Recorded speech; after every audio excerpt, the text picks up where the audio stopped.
ചിറ്റൂർ മേഖലയിലെ നെൽകർഷകർ കടുത്ത പ്രതിസന്ധിയിൽ. കൃഷിച്ചെലവ് കുത്തനെ ഉയർന്നതും നെല്ലിന്റെ വില വിതരണം വൈകുന്നതിലും രാസവള ക്ഷാമവും ജലലഭ്യതയുമായി ബന്ധപ്പെട്ട അനിശ്ചിതത്വമാണ് കർഷകരെ ദുരിതത്തിലേക്ക് തള്ളിവിടുന്നത്.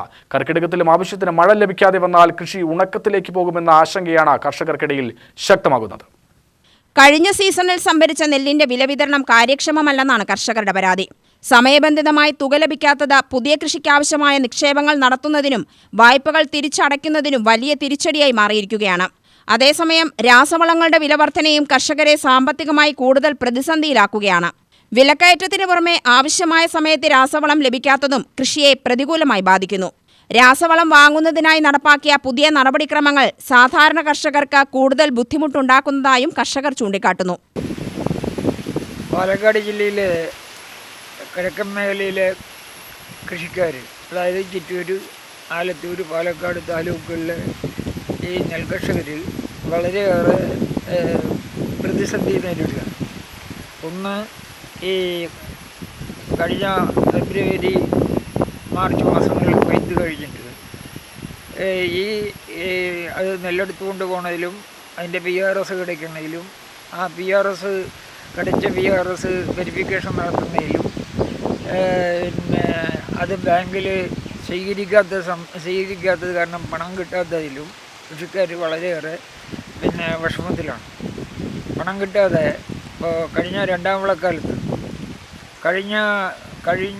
വിളക്കാലത്ത് കൊയ്ത് കിട്ടിയ നെല്ലിൻ്റെ ചെലവ് കഴിച്ചുള്ള മിച്ചം പണം കൊണ്ടാണ് ഈ ഒന്നാം വിള കൃഷി ഇറക്കുന്നത്.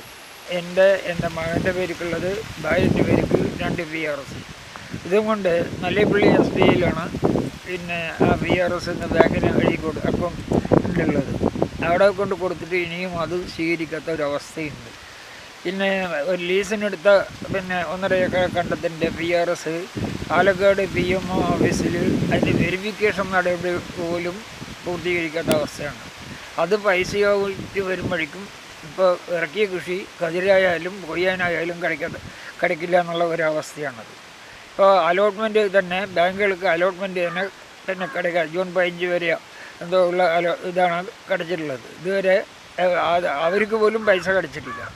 അങ്ങനെ ഈ നെല്ല് എടുപ്പുമായി ബന്ധപ്പെട്ടിട്ട് കഴിഞ്ഞ സർക്കാരിൻ്റെ കാലത്ത് കർഷക സംഘടനകളും മറ്റുമൊക്കെ സമരം ചെയ്തിട്ട് മുദ്രാവാക്യം വിളിച്ചിട്ടും സമരം ചെയ്തിട്ടൊക്കെ ഉണ്ടെങ്കിലും ഈ പ്രാവശ്യം നെല്ലിൻ്റെ വില സമയത്തിന് കിട്ടും എന്നാണ് മിക്ക കൃഷിക്കാരും എല്ലാ ആൾക്കാരും വിചാരിച്ചത്. അതിന് വിപരീതമായിട്ടുള്ള സംഭവങ്ങളാണ് നടന്നുകൊണ്ടിരിക്കുന്നത്. ഇത് സർക്കാരിൻ്റെ ഭാഗത്തുനിന്നും സപ്ലൈകോൻ്റെ ഭാഗത്തുനിന്നും വരുന്ന ഈ കാലതാമസം ഒഴിവാക്കിയിട്ടില്ലെങ്കിൽ കൃഷിക്കാർക്ക് ഇത് കൃഷി നടത്തിയെടുക്കാൻ വളരെ പ്രയാസമുണ്ട്. പിന്നെ രണ്ടാമത്തെ കാര്യം, രാസവളത്തിന് വൻതോതിലാണ് വില വർദ്ധിപ്പിച്ചിട്ടുള്ളത്. ഇപ്പോൾ 1700 റുപ്യ ഉണ്ടായിരുന്ന വാക്ടംബോസ് ഇപ്പോൾ 2100 റുപ്യാണ്. 1700 റുപ്യോളം ഉണ്ടായിരുന്ന പൊട്ടാഷിന് ഇപ്പോൾ 2000 കൂടുതൽ റുപ്യ ആണ് വില. അപ്പോൾ രാസവളങ്ങൾക്കും കൂട്ടുവളങ്ങൾക്കും ഒക്കെ വലിയ തോതിൽ വില വർദ്ധിച്ചിരിക്കണം. പിന്നെ മറ്റൊരു പ്രധാനപ്പെട്ട കാര്യമുള്ളത്, ഈ പറമ്പിക്കുളം അളിയാർ പദ്ധതി പ്രകാരം ഉള്ള വെള്ളം കൃഷിക്കാർക്ക് കിടക്കേണ്ടതാണ്. 2 TMCയിൽ കൂടുതൽ വെള്ളം നമുക്ക് കുടിശ്ശികയുണ്ടെന്നാണ് എല്ലാവരും പറയണത്. ഇറിഗേഷൻ ഡിപ്പാർട്ട്മെൻറ്റുകാരും അത് തന്നെയാണ് പറയണത്. ആ വെള്ളം വാങ്ങിച്ചെടുക്കുന്ന കാര്യത്തിൽ വലിയ അനാസ്ഥയാണ് ഈ ജലസേചന വകുപ്പിൻ്റെ ഭാഗത്തുനിന്ന്. ഇപ്പോൾ മഴ നിന്നിട്ടും 10-15 ദിവസത്തോളമായി മഴ നിന്നിട്ടില്ല. ആ മഴവെള്ളം കൊണ്ട് ആണ് ഇപ്പോൾ കൃഷി ഇറക്കിയിട്ടുള്ളത്. അപ്പോൾ ആ വെള്ളം കിടച്ചില്ലെങ്കിൽ കണ്ടം കൊയില്ല എന്നുള്ള ഒരു സ്ഥിതിയാണുള്ളത്. ഇപ്പം മഴ ഈ നാളെ മറ്റന്നാൾ കർക്കിടകം 1-ാം തീയതിയാണ്. ആ കർക്കിടകം 18 പറയുന്നത് തമിഴ് ഇതിൽ 18-ാം പെരുക്കത്തോടെ ഈ മഴൻ്റെ കാഠിന്യം കടുപ്പം കുറയാണ്. പിന്നെ മഴ കടിച്ചോ കടിച്ചില്ലെങ്കിൽ കടിച്ചില്ല എന്നുള്ള ഒരു സ്ഥിതിയാണ്. അപ്പോൾ ഈ ഇറക്കിയ കൃഷിയിൽ ധാരാളം നടാനും കള കുറയ്ക്കാനും വളം വീശാനും ഒക്കെ ധാരാളം പൈസ ഇറക്കിയിട്ടുണ്ട്. അത് കൃഷി രക്ഷിക്കണമെങ്കിൽ സർക്കാരിൻ്റെ ഭാഗത്തുള്ള ശക്തമായിട്ടുള്ള ഒരു ഇടപെടൽ വേണം. നമുക്ക് വെള്ളം തരേണ്ടതിനോടൊപ്പം തന്നെ തമിഴ്നാടിന് നമ്മൾ വെള്ളം കൊടുക്കുന്ന ഒരു ഏർപ്പാടും ഷോളയാറുമാരുള്ള കാര്യങ്ങളുണ്ട്. അപ്പോൾ അതിലൊക്കെ നമ്മൾ ഡിമാൻഡ് പറഞ്ഞിട്ടുണ്ടെങ്കിൽ വെള്ളം തനിയെ കിട്ടും എന്നുള്ളതാണ് മുൻകാല അനുഭവം തെളിയിച്ചിട്ടുള്ളത്. അതിന് വേണ്ടിയിട്ടുള്ള കാര്യങ്ങളും സർക്കാർ ഇടപെടണം എന്നുള്ളതാണ്. ഞാൻ ഒരു കർഷക സംഘടനയുടെ ചിറ്റൂർ ഏരിയ കമ്മിറ്റിൻ്റെ പ്രസിഡന്റ് എന്നുള്ള നിലയ്ക്ക് കൂടി ഒരു അഭ്യർത്ഥനയാണ് ഇത് പറയാനുള്ളത്. രേഖകളും ഓൺലൈൻ നടപടിക്രമങ്ങളും ഉൾപ്പെടെയുള്ള പുതിയ സംവിധാനങ്ങൾ പലർക്കും സമയനഷ്ടത്തിനും പ്രയാസങ്ങൾക്കും ഇടയാക്കുന്നുവെന്നാണ് പരാതി. പറമ്പിക്കുളം ആളിയാർ പദ്ധതിയുടെ ഭാഗമായി ലഭിക്കേണ്ട ജലവിതരണ കാര്യത്തിനും സർക്കാർ ആവശ്യമായ ഇടപെടൽ നടത്തുന്നില്ലെന്ന ആക്ഷേപവും ശക്തമാണ്. സമയബന്ധിതമായി ജലം ലഭ്യമാക്കുന്നതിൽ വീഴ്ച സംഭവിച്ചാൽ ഈ മേഖലയിലെ കൃഷി ഗുരുതര പ്രതിസന്ധിയിലാകുമെന്ന് കർഷകർ മുന്നറിയിപ്പ് നൽകുന്നു. മഴയുടെ കാഠിന്യം ഇനിയും കുറഞ്ഞാൽ നെൽപ്പാടങ്ങൾ ഉണങ്ങിത്തുടങ്ങുമെന്ന ഭീതിയിലാണ് കർഷകർ.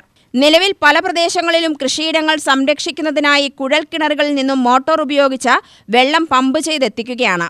ഇത് കൃഷിച്ചെലവ് വീണ്ടും വർദ്ധിപ്പിക്കുന്ന സാഹചര്യമാണ് സൃഷ്ടിച്ചിരിക്കുന്നത്. വില വിതരണം വേഗത്തിലാക്കുക, രാസവള ലഭ്യത ഉറപ്പാക്കുക, രാസവളം വാങ്ങുന്നതിനുള്ള നടപടിക്രമങ്ങൾ ലളിതമാക്കുക, പറമ്പിക്കുളം ആളിയാർ പദ്ധതി പ്രകാരമുള്ള ജലവിതരണം സമയബന്ധിതമായി ഉറപ്പാക്കുക എന്നീ ആവശ്യങ്ങളാണ് ചിറ്റൂർ മേഖലയിലെ കർഷകർ സർക്കാരിനോട് ഉന്നയിക്കുന്നത്. അടിയന്തര ഇടപെടലുണ്ടായില്ലെങ്കിൽ ഈ സീസണിലെ നെൽകൃഷി വലിയ തിരിച്ചടി നേരിടുമെന്നും കർഷകർ ആശങ്ക പ്രകടിപ്പിക്കുന്നു. UTV news, Palakkad.